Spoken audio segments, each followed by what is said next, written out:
Монгол Улсын ерөнхий сайд Америк нэгдсэн улсаас Монгол Улс зугаан цугбөгөөд бүр ирэхэд элчин сайд Ричард Баунганыг хүлээн авч уулзлаа.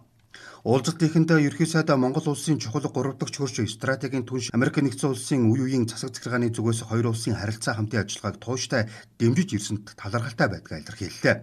Монгол Улсын засгийн газар Америк нэгдсэн улсын засаг захиргаатай стратегийн 3 дахь хөршийн түншлээ бэхжүүлж бүхий л салбарт харилцан ашигтай хамтын ажиллагааг өргөжүүлэхэд өндөр ачаал бүгд өгч байгаа нотоллоо. Элчин сайд Ричард Баунган ерөнхий сайд замдын шатарыг цаг зав гарган хүлээн авч уулзаж байгаа талархал илэрхийлээд Монгол Улсын ерөнхий сайдаараа томилогдсонд баяр хүргэлээ.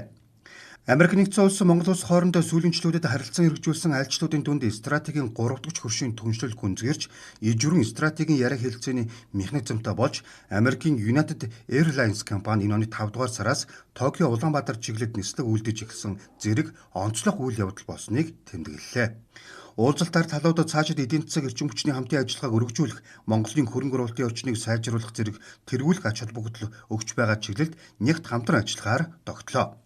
Жишээлбэл нийслэл Улаанбаатар хотын ус хангамжийг нэмэгдүүлж улмаар доктортой хөгжлийг хангахад чухал хувь нэмэр оруулах, мянганы сорилтын корпорацийн 2 дахь компакт гэрээг хэрэгжүүлж дуусгах, хоёр улсын хооронд шууд нислэг эхлүүлэх бэлтгэлийг урагшлуулах чиглэлээр холбогдох байгууллагууд үргэлжлүүлэн идэвхтэй ажиллахын чухлыг онцоллоо.